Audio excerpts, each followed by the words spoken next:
First impression best impression அப்படின்னு சொல்லுவாங்க. இந்த கோட் திரைப்படத்துல வந்து பாத்தீங்கன்னா ஃபர்ஸ்ட் இன்ட்ரோ காட்சியிலே வந்து கேப்டன் புரட்சி கலைஞர் விஜயகாந்த் அவர்களை ஏஐ சாஃப்ட்வேரை பயன்படுத்தி அவரை கேமியோ ரோல்ல நாங்க நடிக்க வச்சிருக்கோம் அப்படின்னு பெருசா விளம்பரப்படுத்தினாங்க.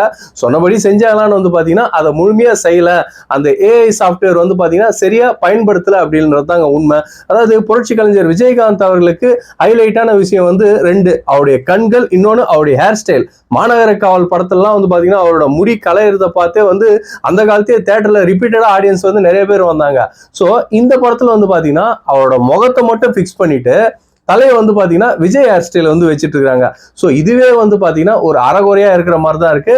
ஸோ கேப்டன் அவர்களை பார்த்தோம் அப்படின்றது வந்து பாத்தீங்கன்னா விஜய் ரசிகர்கள் தான் இன்னி வரைக்கும் அந்த ஹைலைட்டா கொண்டாண்டு இருக்காங்களே தவிர புரட்சி கலைஞர் விஜயகாந்த் அவர்களோட ரசிகர்களோ தொண்டர்களோ இன்னி வரைக்கும் அதை யாரும் பெருசா செலிப்ரேட் பண்ணல அப்படின்றதாங்க ஒரு முக்கியமான விஷயம். இன்னொரு விஷயம் வந்து பாத்தீங்கன்னா இந்த ஏஐ டெக்னாலஜி மூலியமா கேப்டன் புரட்சி கலைஞர் விஜயகாந்த் அவர்களோட முகத்தை மட்டும் இல்ல, விஜய் அவர்களோட முகத்தையே வந்து சரியா டிசைன் பண்ணல, சரியா வந்து ப்ரிப்பேர் பண்ணல அப்படின்றது ஒரு உண்மை. அதாவது அந்த இளம் வயது விஜயா வரக்கூடிய அவருடைய முகம் வந்து பாத்தீங்கன்னா என்னமோ ஒரு ஆர்டிபிஷியலாவே யாரோ ஒருத்தர் முகம் மாதிரி தான் இருக்கே தவிர படம் போகும்போது அது வந்து விஜய் மாதிரியே நமக்கு தெரியல, அந்த ஃபீல் கொடுக்கல அப்படின்றதாங்க ஒரு உண்மையான விஷயம். இதுக்கு முன்னால வந்து பாத்தீங்கன்னா சூப்பர் ஸ்டார் ரஜினிகாந்த் அவர்களை அதிகப்படியான திரைப்படங்களை வச்சு கலாய்ச்சதுன்னு வந்து பாத்தீங்கன்னா ரெண்டு படத்தை வச்சு கலாய்ச்சாங்க. ஒண்ணு வந்து பாத்தீங்கன்னா முத்து படத்துல அவர் அந்த குதிரையில மீனாவோட பறந்து போட காட்சி, இன்னொன்று வந்து பாத்தீங்கன்னா லிங்கா படத்துல வந்து கிளைமேக்ஸ்ல அனுஷ்காவோட அந்த பைக்ல பறந்துட்டு ஒரு பலூன்ல போய் விழுவார் பாத்தீங்களா. சோ இந்த ரெண்டு சீனையும் வந்து பாத்தீங்கன்னா அதிகமா ட்ரோல் பண்ணாங்க. ஆனா இந்த கோட் திரைப்படத்துல கிளைமேக்ஸ் காட்சியில ஏற்கனவே வந்து பாத்தீங்கன்னா அந்த ஸ்டேடியம் ஒரு 200 அடி மேல இருக்குது.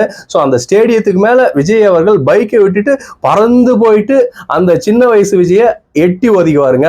சோ இந்த காட்சியை வந்து எப்படி விஜய் ரசிகர்கள் பார்ப்பாங்க அப்படின்றத நினைச்சாதான் ரொம்ப வருத்தமா இருக்கு. சோ ஸ்பைடர்மேனுக்கே சவால் விடக்கூடிய அளவுக்கு ஒரு மிகப்பெரிய அசாத்தியமான பைக் சீனா அமைஞ்சிருக்கு இந்த கோட் திரைப்படத்துல இந்த கிளைமேக்ஸ் காட்சி. படத்தோட கிளைமேக்ஸ் காட்சியில வந்து பாத்தீங்கன்னா அப்பாவா வரக்கூடிய விஜய் அவர்கள் நடிகர் சிவகார்த்திகேயன் கிட்ட வந்து கன்னை கொடுத்துட்டு மோகனை வந்து ஒப்படைப்பாரு. என்னன்னு ஒப்படைப்பாரு, இவன் வந்து ஒரு பயங்கரமான தீவிரவாதி, சோ இவனை பிடிச்சி வச்சீங்கன்னா வந்து இந்த ஸ்டேடியம் வந்து பிளாஸ்ட் ஆகாது, இவன் தான் இங்க பாம்பு வச்சிருக்கான், நீங்க இவனை பாத்துங்கன்னு சொல்லிட்டு போயிடுவாரு. அதே போல பையனா வரக்கூடிய விஜய் என்ன பண்ணுவாரு, அவங்க அம்மா ஸ்னேகாவே வந்து பாத்தீங்கன்னா கடத்திட்டு போயிடுவாரு ஆள் வச்சுட்டு. சோ கிளைமேக்ஸ் காட்சி முடிஞ்சு வந்து பாத்தீங்கன்னா மோகன் என்ன ஆனார்னு காட்டல, விஜயோட அம்மா ஸ்னேகா என்ன ஆனாங்கன்னு காட்டல. இது ரெண்டுத்தையும் எப்படி மொட்டையா முடிச்சாரு வெங்கட் பிரபு அப்படின்றது தெரியல. சோ படம் முடிஞ்சிட்டு போற வாக்குல வில்லனையும் ஸ்னேகாவையும் எல்லாரும் மறந்துடுவாங்க அப்படின்னு நினைச்சிட்டாரா என்னவோ தெரியல வெங்கட் பிரபு அவர்கள். அதே போல கேமியோ ரோல்ல வரக்கூடிய பெரிய நடிகர்களுக்கு ஒரு வெயிட்டேஜான ஒரு கதாபாத்திரமா இருக்கணும்.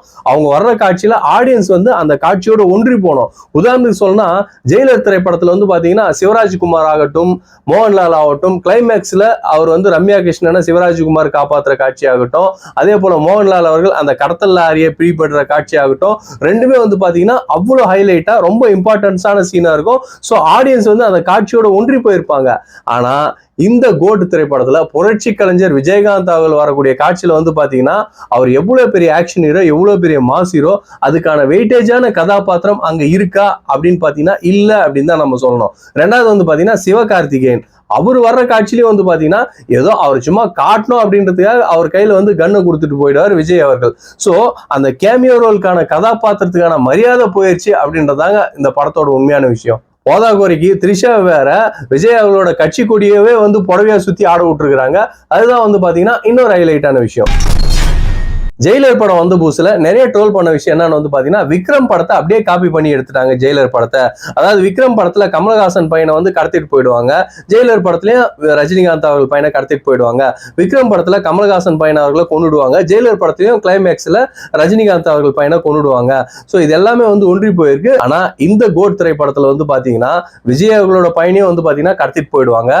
இந்த படத்தோட கிளைமேக்ஸ்லயும் வந்து பாத்தீங்கன்னா விஜய் அவர்களே வந்து பாத்தீங்கன்னா பையனை வந்து ஷூட் பண்ணுவாரு. சோ விக்ரம் படத்தை காப்பி பண்ணி கோட் படத்தை எடுத்தாங்களா, இல்ல ஜெயிலர் படத்தை காப்பி பண்ணி கோட் படத்தை எடுத்தாங்களா, இல்ல இது ரெண்டுத்தையுமே காப்பி பண்ணி கோட் திரைப்படத்தை எடுத்தாங்களா அப்படின்றது நமக்கு ஒரு பெரிய டவுட்டா இருக்கு. யுவன் சங்கர் ராஜா அப்படின்னாவே வந்து பாத்தீங்கன்னா பேக்ரவுண்ட் மியூசிக்கு பேர் போனவர், பிஜிஎம்க்கு பேர் போனவர். இந்த கோட் திரைப்படத்துல வந்து பாத்தீங்கன்னா நம்மளும் பெருசா எதிர்பார்த்த விஷயம் பேக்ரவுண்ட் மியூசிக் சாங்ஸ் எதனா ரீச் ஆயிருந்திருக்கும், பிஜிஎம் வேற லெவல்ல வரும் அப்படின்னு வந்து பாத்தீங்கன்னா இவர் எதுல இருந்து எடுத்திருக்காருன்னா மங்காத்தா படத்தோட பிஜிஎம் கொடுக்குறாரு, படையப்பா படத்தோட பிஜிஎம் கொடுக்குறாரு, இன்னும் எந்தெந்த படத்துல இருந்தோ பிஜிஎம் கொடுக்குறாரு. ஆனா கோட் திரைப்படத்தோட பிஜிஎம் என்னன்றதான் கடைசி வரைக்கும் அவர் நம்ம கொடுக்கவே இல்லை அப்படின்னு தான் ஒரு மிகப்பெரிய வருத்தமா அமைஞ்சது. இந்த கோட் திரைப்படம் வந்து பாத்தீங்கன்னா ஏற்கனவே விஜயகாந்த் அவர்கள் நடிப்பில் வெளிவந்த ராஜதுரை திரைப்படத்தோட அப்பட்டமான காப்பி என்றது தெளிவா தெரியுது. அதாவது இந்த படத்துல கோட் திரைப்படத்துல வந்து விஜய் அவர்களோட பையனை வந்து மோகன் கடத்திட்டு போயிடுவாரு.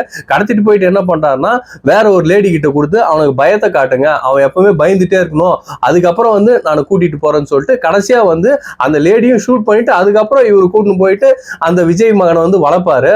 ஸோ இவர் வந்து அந்த மாதிரி அவங்க லேடி கிட்ட கொடுத்து பயத்தை காட்டுன்னு சொல்லி வளர்க்கறதுக்கு பதிலா நேரடியா இவரே கடத்திட்டு போனா இல்லையா, அப்படியே தூக்கிட்டு போய் வளர்த்துருக்கலாமே, எதுக்காக தலையை சுத்தி மூக்க தோணும் அப்படின்ற ஒரு விஷயம் வந்து பாத்தீங்கன்னா படம் முடிகிற வரையும் நமக்கு உறுத்தினே இருக்குது. படம் வந்து பாத்தீங்கன்னா கிளைமேக்ஸ் காட்சியில விஜயோட அப்பா வந்து தன்னோட பையன் விஜய் வந்து ஷூட் பண்ணிடுறாரு. படம் அதோட முடியுது. அதுக்கப்புறம் ஒரு சில காட்சிகளை ரிவீல் பண்ண ஆரம்பிக்கிறாங்க. ஸோ மோகன் எங்க இருப்பாரு, ஸ்னேகா எங்க இருப்பாங்கன்னு காட்டுவாங்கன்னு பார்த்தா மறுபடியும் விஜய் அவர்களை குளோனிங் முறையில வந்து உருவாக்குறத வந்து காட்டுறாங்க. அதாவது ஒரு படத்தோட கதையை வந்து இன்னும் முழுசா முடிக்கல, அது கூட இன்னொரு படத்தோட கதைக்கு இவங்க போயிட்டு தான் வந்து பாத்தீங்கன்னா ரொம்ப வேடிக்கையா இருக்கு அப்படின்னு தான் சொல்லலாம். எப்படி வெங்கட் பிரபு அவர்கள் இந்த மாதிரிலாம் யோசிச்சு படத்தை எடுக்கிறாரு அப்படின்றத நினைச்சா ரொம்ப பிரமிப்பா இருக்கு.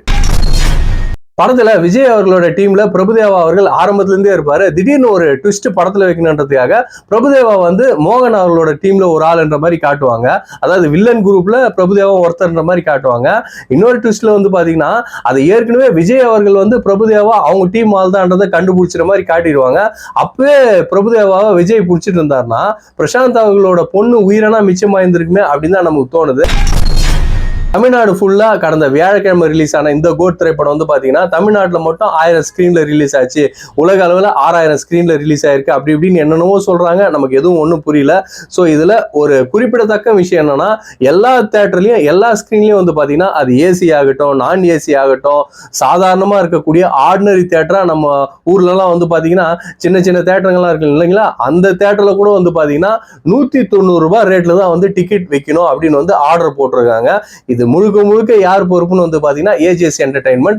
ஸோ அவங்களோட இன்ஸ்ட்ரக்ஷன் பிரகாரம் எந்த தேட்டரா இருந்தாலும் சரி, அது மல்டி காம்ப்ளெக்ஸ் தேட்டரா இருந்தாலும் சரி, பிவிஆர் தேட்டரா இருந்தாலும் சரி, ஏசி தேட்டரா இருந்தாலும் சரி, நான் ஏசி தேட்டரா இருந்தாலும் சரி, ஆர்டினரி தேட்டர் அதாவது நம்ம பெஞ்சு போடுவோம் பாத்தீங்களா அந்த மாதிரி தேட்டரா இருந்தா கூட 190 ரூபாய்க்கு டிக்கெட் அதிக ரேட்டுக்கு வித்து கொடுங்க அப்படின்னு வந்து ஒரு பெரிய இன்ஸ்ட்ரக்ஷனை போட்டிருக்கிறாங்க இந்த தயாரிப்பு நிறுவனம்.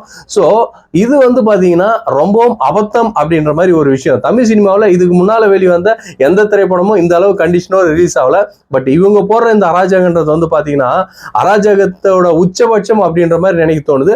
அதனாலே நிறைய தேட்டருங்க வந்து பாத்தீங்கன்னா ஜனங்க வராம காலியா இருந்தது அப்படின்றதாங்க மிச்சம். அரசியலுக்கு வந்து விலைவாசியை குறைக்கணும்னு நினைக்கிற நடிகர் விஜய் அவர்கள் முதல் அவரோட படத்தோட டிக்கெட் விலையை குறைப்பாரா அப்படின்றதான் இங்க கேள்விக்குறியா இருக்கு. ஸோ இது எல்லாத்தையும் பொறுத்து இருந்துதான் நம்ம பார்க்கணும். ஸோ ஃப்ரெண்ட்ஸ், இந்த வீடியோ உங்களுக்கு பிடிச்சிருந்ததுன்னா அதிக அளவில் ஷேர் பண்ணுங்க. நம்ம சேனலை சப்ஸ்கிரைப் பண்ணாதவங்க மறக்காம சப்ஸ்கிரைப் பண்ணிடுங்க. நன்றி நன்றி நன்றி.